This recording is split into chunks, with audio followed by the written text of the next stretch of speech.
Of all the ways a day could go wrong, mine chose to start with the unholy screech of the dying tractor in a face full of dust. One moment, I was cruising across the northern stretch of my field, humming some forgotten tune from the '70s and sipping lukewarm coffee from my chip thermos. The next, I was lurching forward, teeth rattling, steering wheel jamming into my ribs as the old John Deere came to an abrupt, violent halt like it had slammed into brick wall. Only there was no wall, just open earth and the faint smell of burnt plastic. That's when I saw it, mesothick orange cable tangled around the undercarriage, like some kind of high-tech python trying to strangle the last breath out of my tractor's belly. My boots hit the ground before the dust even settled. My hands, instinctive and shaking, reached for the cable. It was warm, unnervingly so. I hadn't buried anything here. No markers, no utility flags, no permits posted on fence posts. Just soil. My soil, land I've worked for over 30 years, land I've mowed, seeded, sweated on, and cried over when seasons turned cruel.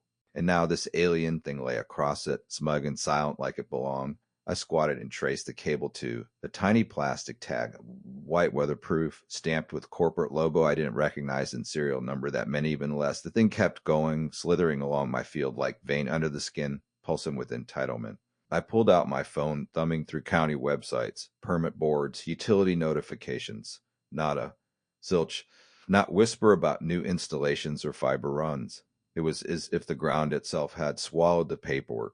Still pissed and confused, I jogged up to the barn office half a mile west, unlocked the door, and fired up the old surveillance monitor installed that setup last fall after someone tried to steal my chicken coop.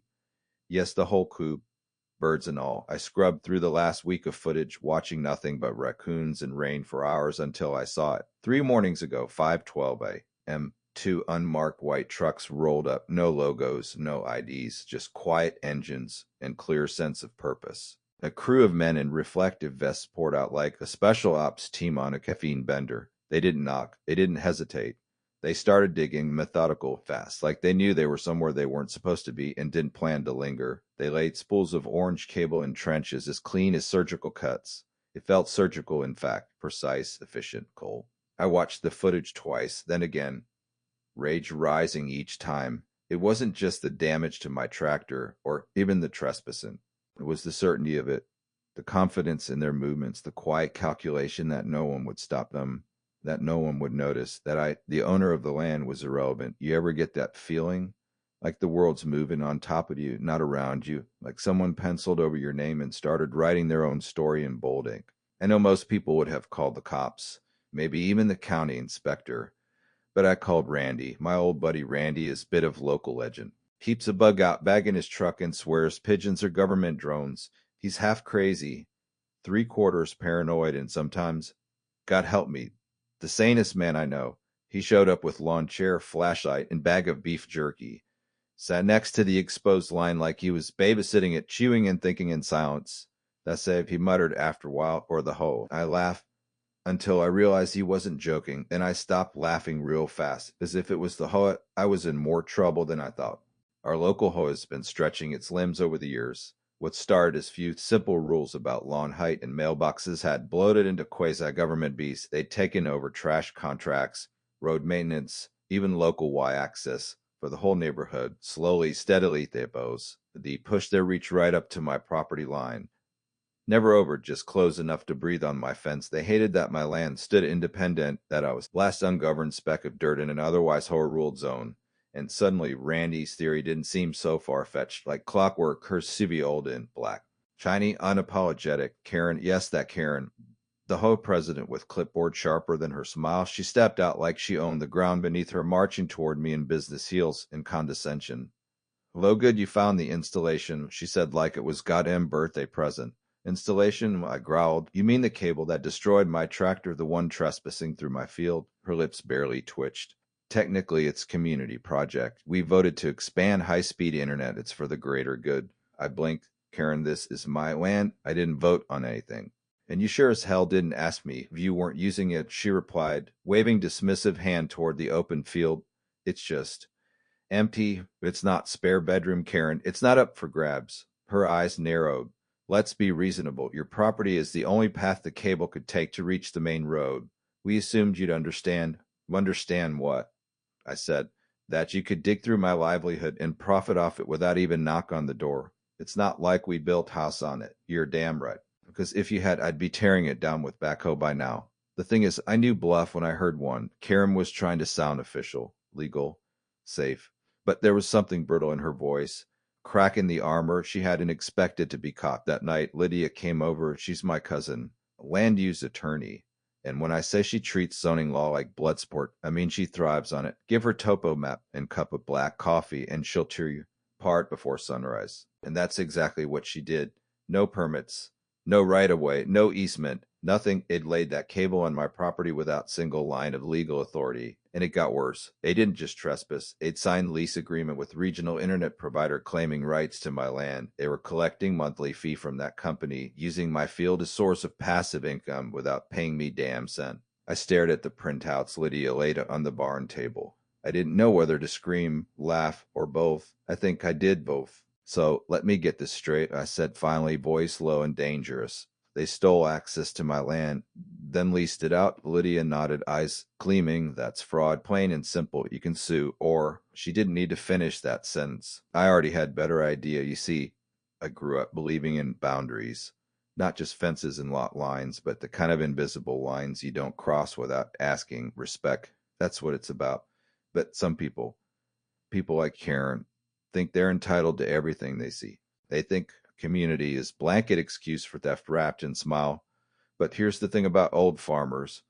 We may look slow, we may talk plain, but we remember, we notice, and we fight different. I walked back out to the field the next morning with a new thermos of coffee, hot, strong, bitterest resolve. I didn't see cable anymore. I saw leverage. I saw opportunity. And Karen, she had no idea the game she'd just started. They drew first line. Now it was my turn to draw borders. With law, with nerve, and with tractor that still had one good gear left. The next morning started like any other, or at least it tried to. I poured myself a cup of dark, over-steeped coffee and stood out on the porch staring down at that stretch of field where the orange cable ran like scar across the earth. But I wasn't angry anymore. I was calculating. I was quiet, the kind of quiet man gets before he rolls up his sleeves and does what needs doing. You ever get that feeling? That thrum in your chest that says, they think you'll just take it. They're wrong. That was me. Lydia had stayed the night. She was already up, cross-legged at the kitchen table with her laptop, tapping away like hawk pecking at carcass. She looked up just long enough to say, they still haven't filed anything with the county. Not even courtesy notice. It's like they think paperwork is optional if you wear enough reflective gear. I chuckled. Then we give them something to reflect on. Step one was easy. I flag every inch of the illegal line. Bright yellow markers, 26 of them, spaced just close enough to catch the eye. Then I went to the hardware store and bought 10 wooden signs. Big ones, private property. Trespassers will be prosecuted. I made sure the lettering was bold, the kind of font that speaks directly to your spine. On a few of them, I slapped a code that linked to a post I made that morning. A tidy little article explaining the situation, complete with security footage, aerial photos, and a lovely side-by-side comparison of Karen smiling in front of the installation next to screenshot of the law she was breaking. It wasn't just personal anymore. This was public record now. And when something becomes public, it stops being mistake. It becomes movement. By lunchtime, the post had started spreading. I didn't expect much, but the comments section exploded like dry brush under magnifying glass. Some folks were mad on my behalf. Others were mad it hadn't happened to them first, because apparently sticking it to HOA had become something of local sport. But the best part came just after 2 p.m. and my phone buzzed with a name I hadn't seen in years. Bryce. Now Bryce and I used to raise hell together as kids. Dirt bikes, fireworks, one regrettable encounter with riding mower and wasp nest. He moved out of state after high school, got into tech, last I heard. But now he was back. Turned out he'd started fiber company of his own. Lightning Link, he called it, and he'd been trying to break into our area for months. Blocked at every turn by exclusive HOA contracts. His voice was practically shaking when he called. He just bulldozed backdoor into the whole zone, he said, literally with tractor. I love it. I explained everything, laid out the facts, then asked him simple question. If you had legal access to my land, could you run service to every house in the HOA zone? There was pause. Hell yes, he said. Then I'll do it cheaper, faster, and better. That was all I needed to hear. Lydia drew up the lease agreement by dinner. Bryce signed it by sunset. We were officially partners, not just in rebellion, but in infrastructure. The plan was simple. Run parallel fiber line right next to the illegal one. But this time with permits, with surveyors, with actual accountability, Bryce would install a junction box just off the west edge of my field where the tree line dips. From there, he could serve the entire community. Faster speeds, lower costs, zero home markup. He'd even offer free install and no long-term contracts. It wasn't just about beating them, it was about building something better. But word travels fast in small town, especially when that threatens someone's power. The first sign of trouble was note taped to my mailbox. Your actions affect us all, I read. Sloppy handwriting, red ink, subtle as a punch to the nose. Another note came 2 days later. Trader, it said, all caps, no signature. I showed Randy, and he laughed so hard he nearly choked on a pork rind. Bet Karen's going full Cold War, he said. Might want to check your tractor for wiretaps. But jokes aside, it got real fast. A few nights later, motion lights caught movement in the field. Someone, small fast, ducking near the flag trench. I rewound the camera and saw a hooded figure crouch, start to dig, then bolt when the sprinklers kicked in. I'd installed those 2 weeks earlier as deterrent for deer. Turns out they worked just fine on trespassers. The clip went viral. Someone ripped it from my post and put it on the neighborhood Facebook group. The comments were war zone, half the residents cheering me on, half clutching their pearls and sobbing about community betrayal. But here's the thing. Something was shifting. The power Karen held was no longer sacred. It was sour. It was exposed, and people questions, loud ones. At the next home meeting, neighbors showed up, waving copies of my flyers, demanding to see the original ISP contract. One guy, Jeff, been living there since Bush Sr., stood up and barked, where's the money going, Karen? Who's getting paid? She tried to talk around him. He wouldn't sit down. She ended the meeting early, muttering something about civility. Meanwhile, Bryce's team was flying. They'd already finished phase 1 of the install. My barn became staging ground. Half tech center, half lemonade stand. Kids showed up after school to watch the crew work. One little girl asked me if fiber lines were made of glass. I told her yes and that they carried light. She nodded seriously and said, like flashlight for the internet. She wasn't wrong, but not everyone was impressed. A week later, I caught Karen and 2 board members on my land inspecting binoculars, clipboards, hiking boots so clean they might as well still be on the shelf. I stepped out with my phone and filmed the whole thing. Private property, I called out, trespassing is crime. Want me to call the sheriff or just post this on Nextdoor? Karen's face turned shade redder than her blazer. The other 2 retreated immediately. One muttered something about bird watching. I didn't laugh. I just held the camera steady. That night I got call. Not from Karen, from someone higher. Regional manager from the HOA's original ISP. Calm voice, polite tone. All business. He'd seen the post, heard the buzz, and wanted to talk. Said maybe we could come to an agreement, maybe share access. Revenue split. I said no. I told him plainly, you leased land from people who don't own it. That makes your whole contract junk. He tried to bargain. I pointed out the splice box in the field and said 1 shovel, 20 minutes, and you're offline. That shut him up. 3 days later, we signed new contract. My contract. They'd pay me directly now. At fair rate, I'd get full control of the land rights, retroactive damages, and little something extra for my trouble. Lydia called it the inconvenience fee. I called it new tractor fund. I wasn't just landowner anymore. I was gatekeeper, partner, man who took trespass and turned it into turning point. Karen didn't see that coming, but she'd see what came next, because I wasn't done, not even close. And the best part, everyone watching, cheering, doubting, whispering, they weren't just watching fight. They were watching revolution begin in field of dirt, powered by wire, driven by one stubborn man who knew where the real lines were drawn. They say once you draw first blood in, the standoff, the real game begins. Not the yelling, not the paperwork, but the slow and deliberate chess match where every move carries weight. That's what the field became in the weeks after I signed the lease with Bryce and renegotiated terms with the ISP. It stopped being dirt and started being territory. And I was no longer just defending it. I was owning it. But I wasn't prepared for how desperate power looks when it starts slipping through someone else's fingers. Karen, the clipboard queen of suburbia, wasn't about to go quietly. No, ma'am, the first shift came subtle like shadow before storm. An anonymous complaint to the county zoning board, claiming that Bryce's new fiber junction box, which sat legally on my property, was aesthetic pollution and did not match the rural character of the community. I nearly laughed myself off the porch reading that one. This from the woman who once approved neighborhood fountain shaped like swan vomiting water. But the county sent an inspector anyway. Nice guy named Dale who took one look at the box, admired its solar panels, and said, looks cleaner than my shed. Case closed, or so I thought. Few days later, I started getting noise complaints, not from neighbors, from the HOA itself. Karen claimed our installation crew was causing Public disturbance, said the sound of trenching machinery at 2 p.m. on Tuesday was ruining the residential tranquility of the community. I sent her video of the site, birds chirping, leaves rustling. One guy quietly humming Willie Nelson while spooling cable. Real rowdy bunch. She didn't respond. Then came the flyers. Bright red, slapped onto windshields, stapled to trees, even stuffed into mailboxes with no return address. Protect your community, they read. Unauthorized infrastructure threatens our neighborhood. It was classic smear campaign, wrapping community buzzwords and dripping with fear-mongering. One flyer claimed the fiber box was emitting radiation that disrupted pet behavior, and others said the field was being turned into a commercial hub that would bring traffic and strangers. Bryce and I laughed until we cried, then printed our own flyers in response.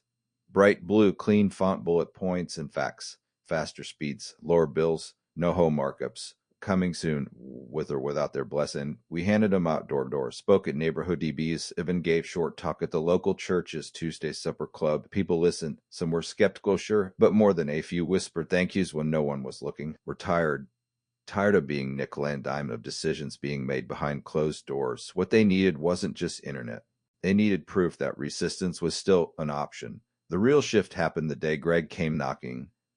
Greg, if you recall, was one of Karen's quieter board members, retired high school chemistry teacher, always polite, always neutral.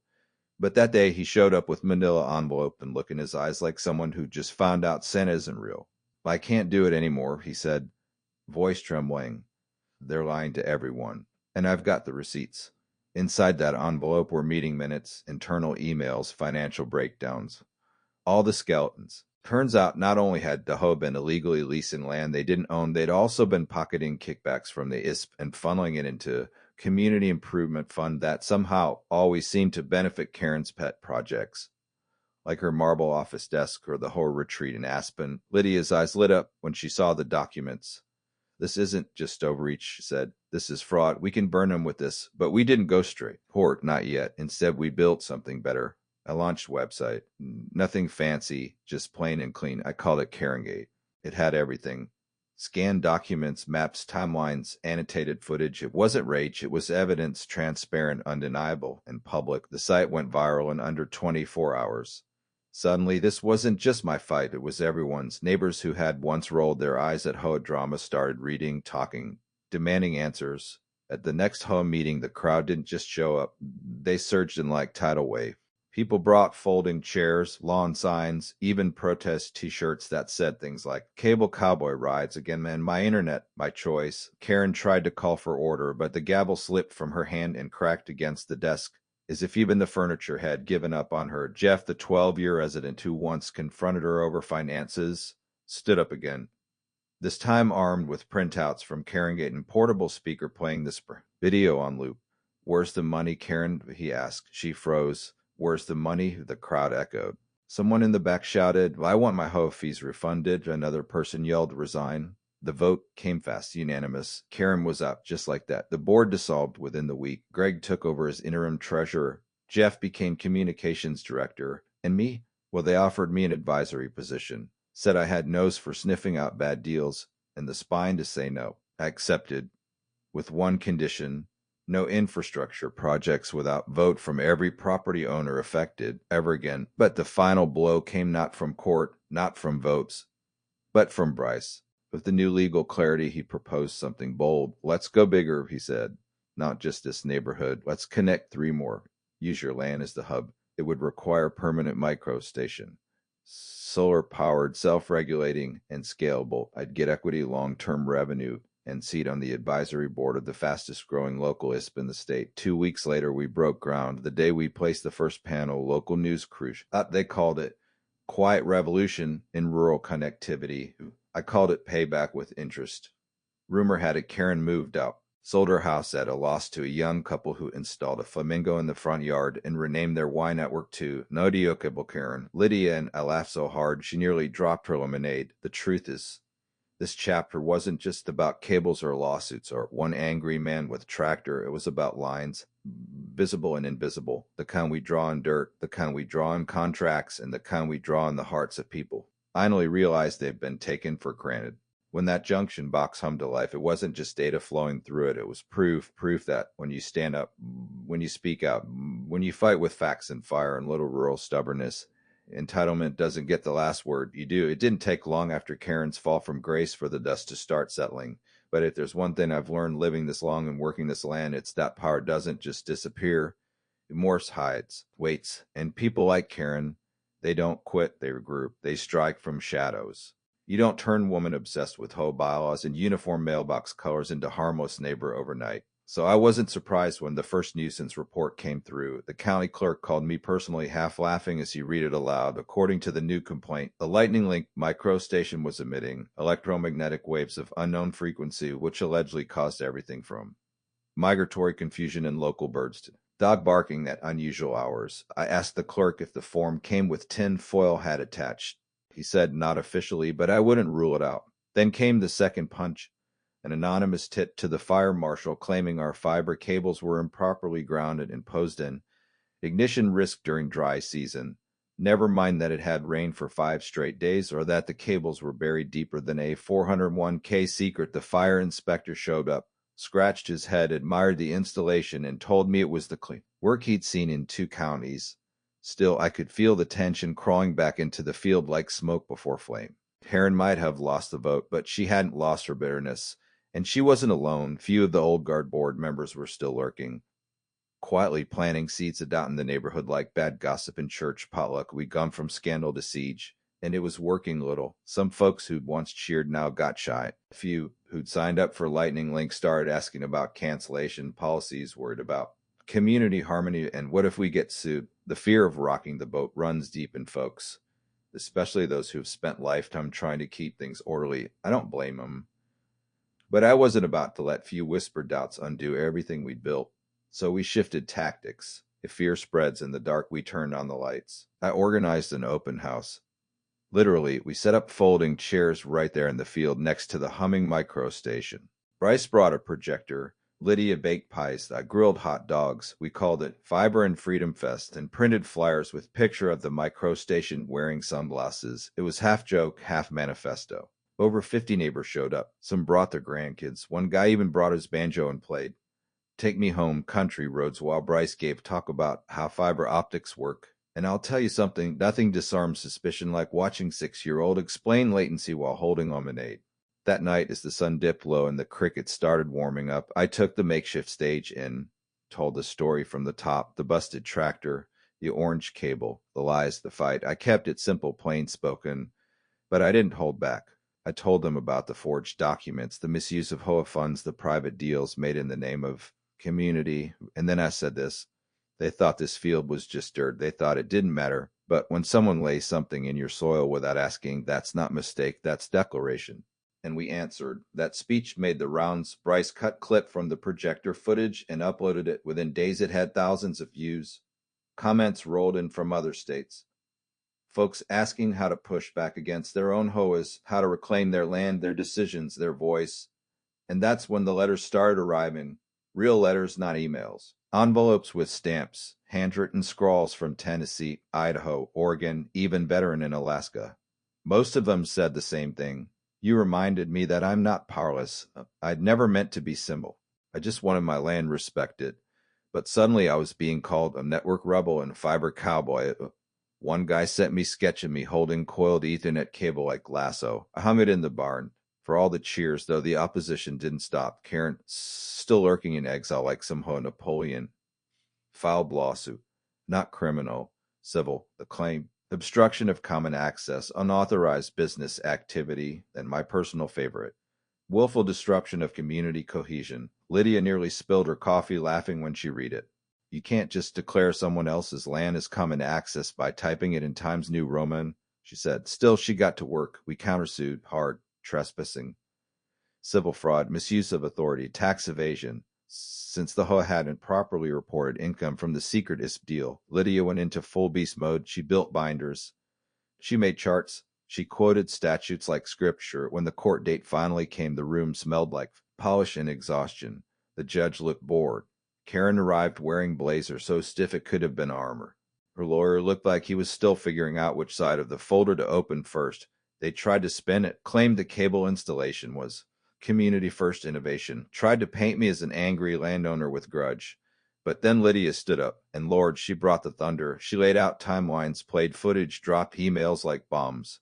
At one point, she pulled out blown-up map with red thread lines like she was solving murder mystery. And we played the video, the one from the day of the installation. Dawn light, unmarked trucks, workers sneaking across the field like burglars with spools. The judge raised an eyebrow.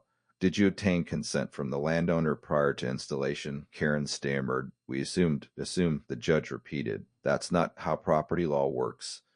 The ruling came quick. The HOA's claims were dismissed. Our countersuit was upheld. They had to pay damages, legal costs, and dissolve the contract with the original ISP. That money, by the way, we used it to fund broadband for 3 nearby low-income areas. Bryce called it Signal for All. I just called it Justice. Karen vanished. Rumor said she moved to another HOA, tried to join the board there. Someone sent them a link to Karen Gate. Her application stalled. As for my field, it stayed quiet, but not empty. The microstation thrived. We added new panels, extended coverage, even installed weatherproof info kiosks so visitors could learn about the project. Kids from the local school took field trips. One class made diorama of the fight. Bryce framed it. We held another community event that fall. This time we called it Harvest of Connection. There were hay bales, pulled pork, and slideshow of memes made during the Ho saga. The crowd favorite. Karen photoshopped into medieval painting chasing Y signal with torch. I said few words that night, nothing fancy. Just thanked everyone for believing, for standing up, for remembering that rules mean nothing if they're built on silence.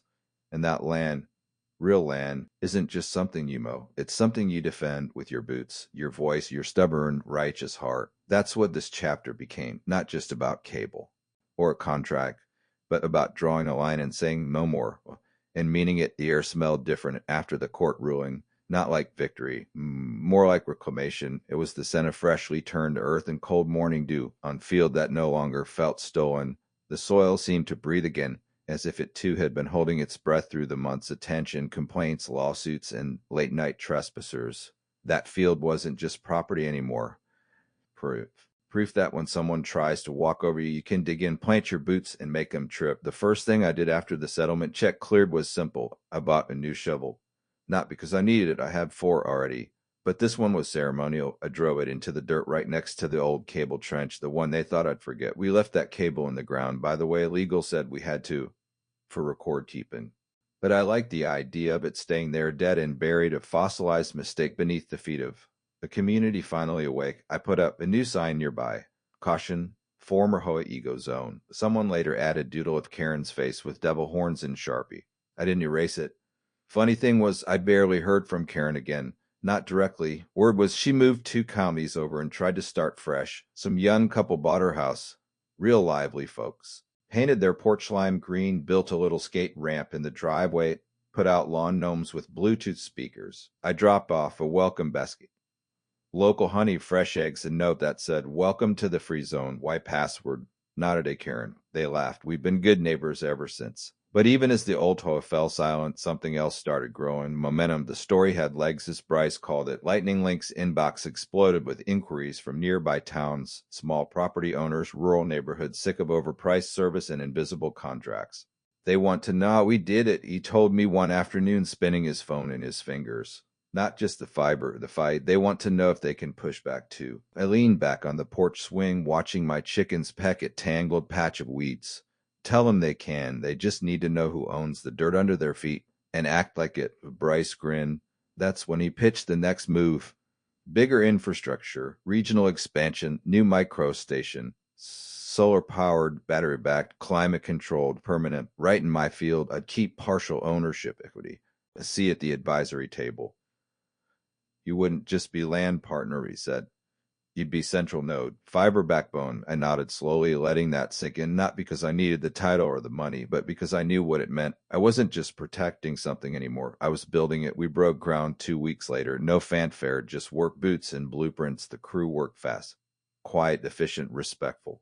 Every time one of them stepped on the edge of the property, they paused and looked to me like asking permission without words. That's the difference when you do things right. Nobody assumes, everybody asks. Lydia came by on the 3rd day, stood with her coffee in hand, and watched the micro station rise.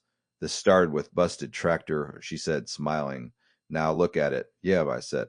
Sometimes the best revolutions start with equipment failure. She laughed, said I ought to put that on a t-shirt. I didn't.